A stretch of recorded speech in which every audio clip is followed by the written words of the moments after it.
What's going on, everybody? This is Afro Think Tank. The United Nations has done their investigation and they have concluded without a shadow of a doubt that Israel is committing genocide in Gaza. Without a shadow of a doubt. Per the definition of what genocide is and what the international community has considered genocide, Israel fits that definition. They meet 4 of the 5 criteria. Now, I think it's pretty obvious. There's plenty of video, which is firsthand primary evidence of the committing of genocide, right? And another thing is there are a lot of corporations that are complicit with the genocide, including mostly American corporations, right? Corporations that we use every day for services are complicit in the genocide, just like many corporations were complicit in the transatlantic slave trade back in the day. Right? Many corporations. And if you are an American taxpayer, you are also complicit in the genocide that's happening with Israel because our tax dollars are financing it.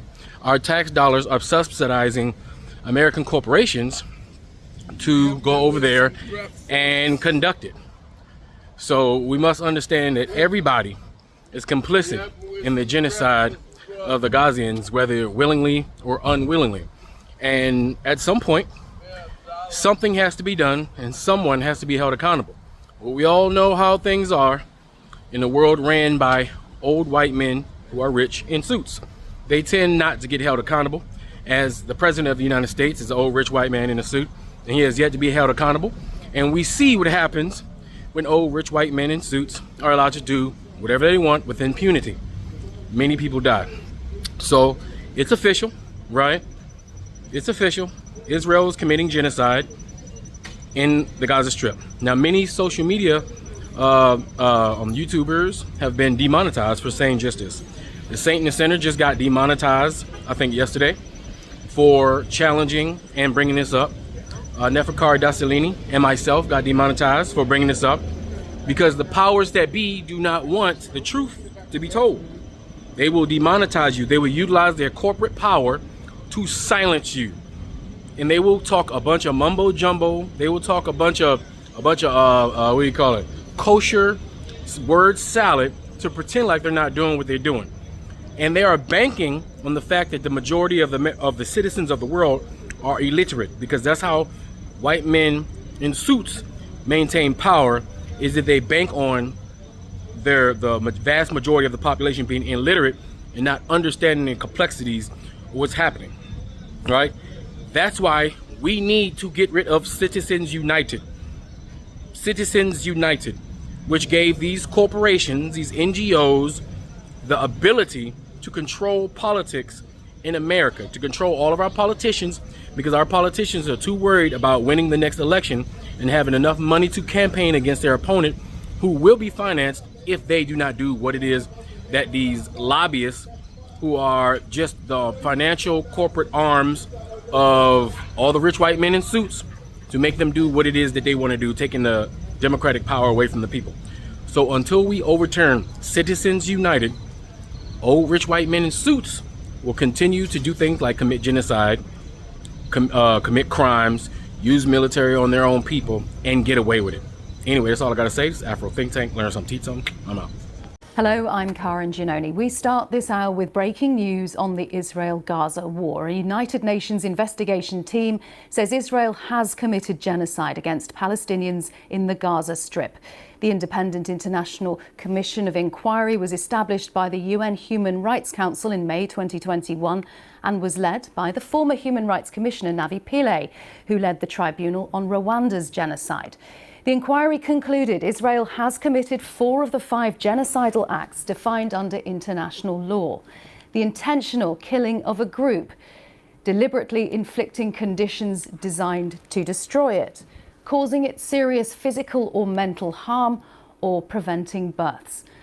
The report also concludes Prime Minister Benjamin Netanyahu, President Isaac Herzog, and former Defence Minister Yoav Gallant deliberately incited genocide. This is the first time a UN Commission of Inquiry has used the word genocide in relation to Gaza. The UN investigators also warned Israel's allies they must act to stop the killing or risk being complicit.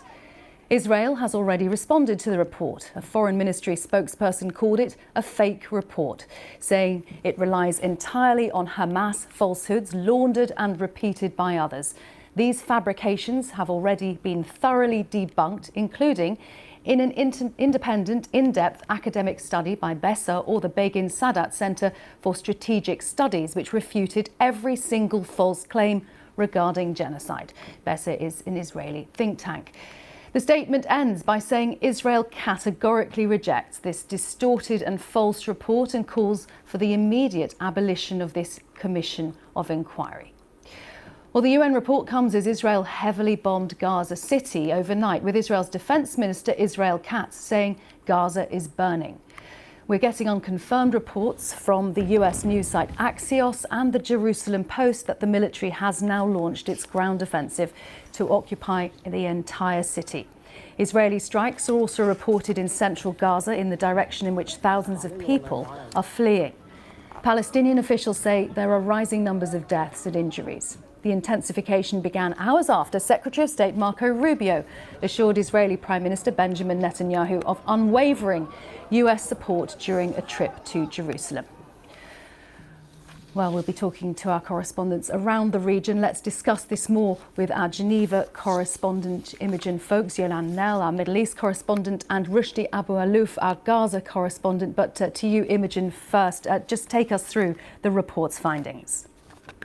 Well, what this report does is go over many reports of individual aspects of the conflict in Gaza that these three international lawyers led by Navi Pillay have already looked at since October the 7th. So they look at the attacks on children, they look at conditions in detention, they look at the destruction particularly of hospitals and places of education, and they look at the statements by Israeli leaders about their intentions, apparently, in Gaza.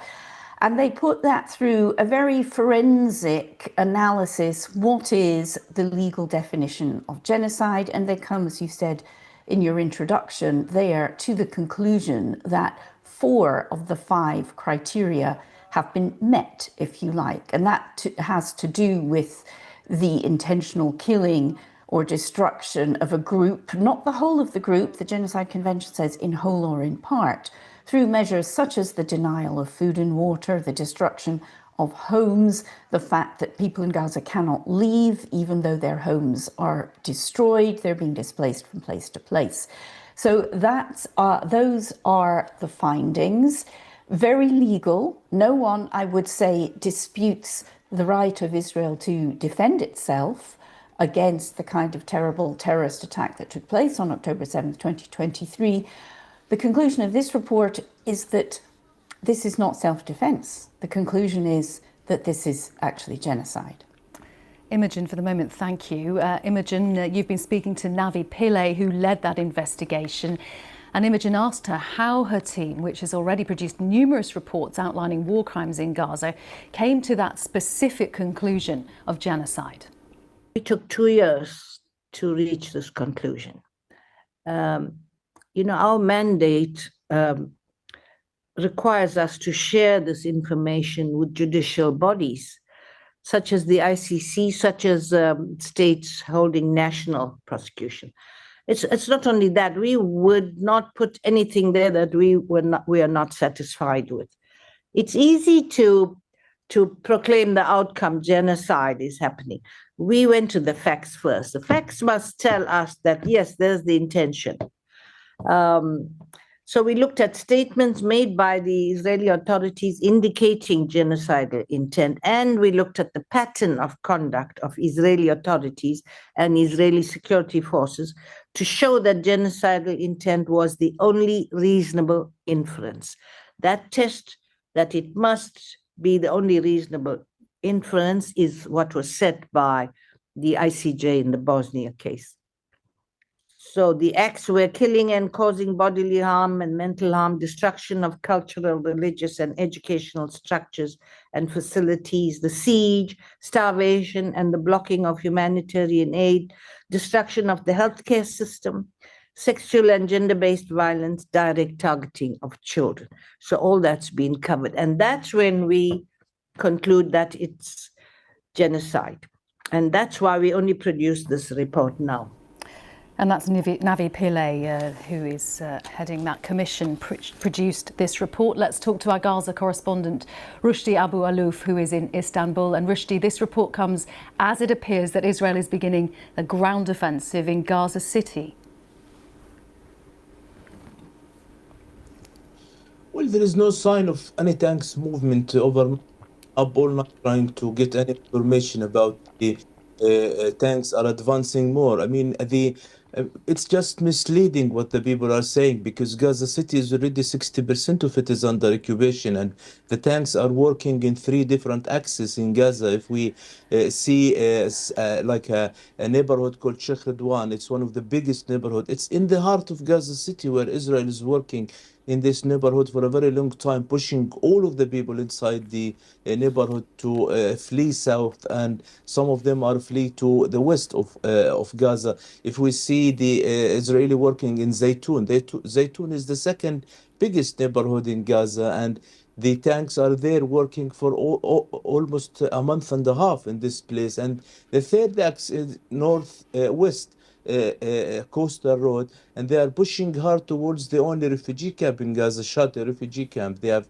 bombed the camp day and night, and they destroyed most of the building in the camp. So they are already occupying over 60% of the Gaza city, and there is a small tiny bit of land in the middle and in the west, where about maybe 700, 800,000 people are stuck in this area. They don't have money to pay for the displacement, which costs over £1,000 for a car to take you to the south, where many people want to leave what they describe as the hell in Gaza, but they don't have the money to do it. And there is only one road that allow you to flee south, which is the coastal road, and it's dumpy, dusty, small road, semi-destroyed, and take 10 hours. I spoke to a family yesterday. It cost them about £1,000, and it took 10 hours for them to move about 14 kilometers from Gaza to the middle. So it's a real hell in Gaza. This report is significant for the people of Gaza. It's significant. They have been talking for a very long time that what is going on in Gaza is a genocide. In the official level, the Palestinian Authority call it a genocide. Many of the Arab leaders and Muslim leaders call this a genocide. But what the people want in Gaza is this killing to be stopped. And Rushdie, we know that Israel has comprehensively rejected this report, calling it a fake report. What is likely to be its effect? Well, Israel rejected they are killing civilians. Israel rejected they have committed, famine in Gaza, where every day we used to see people dying from hunger every day. And until now, there is no food stability in Gaza. There are people still dying from hunger, and Israel denied it. The amount of kids and women killed in this war, the number of journalists killed in this war, is indication that Israel is committing genocide according to this report. This is very important for the people of Gaza. They appreciate it as they appreciate the report about famine.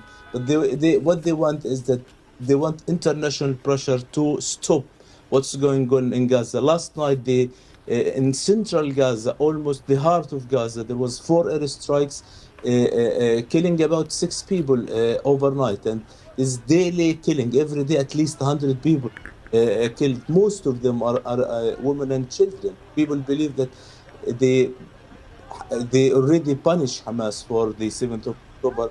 They killed all of its leaders, whether they are military or political, even in Qatar. But what's going on is beyond 7th of October and the self-defense, as Israel all the time say. Rushdie, thank you very much. Rushdie Abu Alouf, our Gaza reporter, who is currently in Istanbul reporting live. Now, in the last few minutes, the Israeli ambassador to the UN in Geneva has given this reaction to that UN report. Israel categorically rejects the libelous rant published today by this Commission of Inquiry. It spreads the malicious genocide narrative. The report diverges from the mandate of the Commission, yet again stressing their biased analysis. Since its inception, the modus operandi of the Commission was clear. Facts are malleable, sources are selective, and divisive terminology is employed to exacerbate and polarize the conflict. Since its inception, it has systematically dismissed Hamas's atrocities. Throughout the 72 pages of this paper that the COI presented, the COI promotes a narrative serving Hamas and its supporters in attempting to delegitimize and demonize the State of Israel. The report falsely accuses Israel of genocidal intent, an allegation it cannot substantiate, and even by its cherry-picked data. That coming in just in the last few minutes, that response from Israel. And let's go to Israel now and speak to our Middle East correspondent Yolan Nell, who's in Jerusalem. Yolan, as expected, a categorical rejection from Israel of this report. That's right, and it's just coming at this key moment where Israel has been looking, increasingly isolated. We had the Israeli Prime Minister Benjamin Netanyahu acknowledging that in a speech yesterday, saying that this was economically affecting the country. He said it would need to become more self-reliant as a result. Increasingly, what Israel is seeing from many of its allies is a threat of arms embargoes, threats of new sanctions. The Prime Minister said that it would have to start Israel producing more weapons in Israel. This has all caused a drop on the Tel Aviv Stock Exchange this morning. But, in the face of all of that, we just had this important visit from the US Secretary of State Marco Rubio. He left the country a short time ago. He was seen giving lots of embraces to the Israeli Prime Minister during his trip here, and in the face of all this global condemnation of the expansion of Israel's operation in Gaza City because of the deep humanitarian consequences, the US does seem to be giving its backing for that, although there are some suggestions that it wants this to be over quickly. Israel sees Gaza City as being one of the last remaining strongholds of Hamas. And when he was here, Marco Rubio was really sort of casting some doubt on whether diplomacy can work in securing a ceasefire and hostage release deal. But then he spoke a bit differently as he was heading off to Qatar. He was on the tarmac when he said to journalists that there was still what he described as a very short window of time in which a deal could happen, saying that could be days, maybe a few weeks. And Yolan, this report doesn't just name Israel as a state. It talks about three individuals: the President, Isaac Herzog, the Prime Minister, Benjamin Netanyahu, and the former Defence Minister, Yoav Gallant, as individuals. What does it mean for those?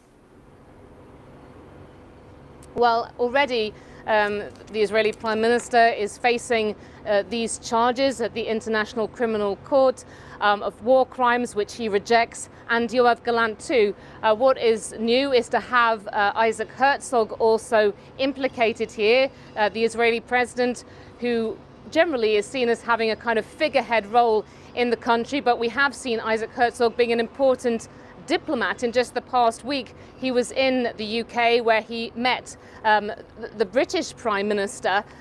So we're yet to hear a comment from him, but Israel refutes all of these allegations. In general, what it says is that it is fighting a war which is about its own existence, that Hamas is a threat to its own existence. And that remains the case with what's happening in Gaza. We had the Israeli Defense Minister, Israel Katz, doubling down this morning. He said after what happened overnight that Gaza is on fire. He said the IDF strikes with an iron fist at the terrorist infrastructure. We will not relent or turn back until the mission is completed. Yolan, thank you very much. Yolan Nell in Jerusalem. Well, let's speak to Sir Geoffrey Nice, who's a barrister and international law expert. Sir Geoffrey, thank you very much for waiting to talk to us. Your reaction, first of all, to the report's findings?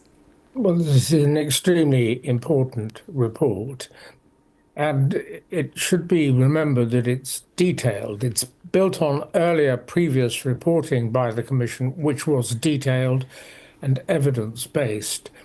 And this final report draws conclusions from all the earlier evidence to establish, first of all, the genocidal intent of the State of Israel through its leaders, and the 4 ways in which that genocidal intent becomes criminal by 4 of the 5 ways in which such intent can become genocide itself. It's detailed.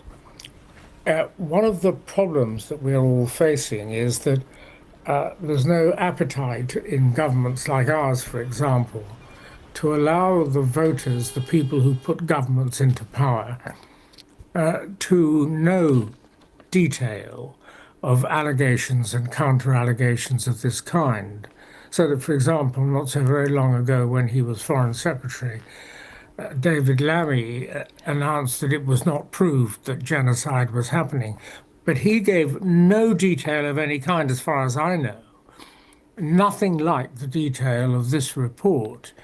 Now, there is no suggestion that Navi Pillay, an immensely impressive jurist with great experience, or her 2 colleagues, have any reason to be biased or prejudiced. What we need to consider is what they have looked at by way of evidence and the route by which they've reached their conclusions. And so what we are now waiting for is not the reaction of the Israeli government, which was entirely predictable, but for a government like our own to say either, yes, we've looked at this detail, it is persuasive, we accept that this is genocide, we will now act, or, and they can go no less far than this, to say, we respectfully disagree, and for these reasons. And if they do that, then your viewers will be able to hear, just as jurors would, who are quite capable in criminal cases in this country of trying genocide. Your viewers will then be able to hear both sides in detail. But it doesn't suit countries to allow for detail, and we're likely to have a form of megaphone attack and counterattack based on this report in the next few hours and days. And Sir Geoffrey, you talk about the detail in this report. You talk about the lead in this whole commission, Navi Pillay, and previous experience dealing in these very significant international matters of justice. There's a part of the report which talks about the aiding and assisting of what it describes as genocide. And I wonder what those implications are, regardless of the response of Israel rejecting the report, for Israel's allies, for countries that may sell arms to Israel, for countries that do business with Israel. What are the implications, practically speaking? Very serious, and they were highlighted not so very long ago by Albanese, the special rapporteur. If you're a country that provides or allows the provision of weaponry to a country that's committing or suspected of committing genocide, you become complicit in that. If you're the arms supplier, you become complicit in that, and you may be subject not just to the law of the International Criminal Court, which might identify you as somebody requiring an arrest warrant, but you're also subject to the law of your own land. In our country, we have laws about genocide and other war crimes. So the same report by the special rapporteur also identified many companies that would find themselves vulnerable to prosecution in their own jurisdiction elsewhere. For example, Caterpillar, for providing vehicles that serve a purpose of destroying the buildings in Gaza, but also many other countries, right down to social media, and even, as I recall, Airbnb, in providing places for people to stay to allow the genocide to happen. So Geoffrey, that so perhaps sorry is to a slightly unusual one. I'm so sorry to interrupt. We are out of time and we must bring it to an end there. So Geoffrey Nice, thank you very much for talking to us. Very well. International law expert and barrister. Now, in the next half hour, we're expecting a UN news conference in Geneva. We will bring you that live here on BBC News and throughout today. We're going to be examining... Free Sudan! Boycott diamonds and gold! Free Sudan! Boycott diamonds and gold! We most definitely cannot forget about the people of Sudan. Wait. Before you go, for all my subscribers and philanthropists out there, I'm building a solar power community water bowl system in Nigeria. It's going to cost between $5,000 and $6,000. I'm trying to raise money. If you want to participate and help me build this solar power water system, please donate to the Cash App and put solar water in the notes. Solar water in the notes. I'll put PayPal, Stripe, and Zelle. Anyway, thank you. That's all I got to say. It's Afro Think Tank. Learn something, teach something. I'm out. Thanks for watching Afro Think Tank. Don't forget to like, share, and subscribe. And follow me on Substack and Patreon for more content. Remember, it's Pan-Africanism or nothing.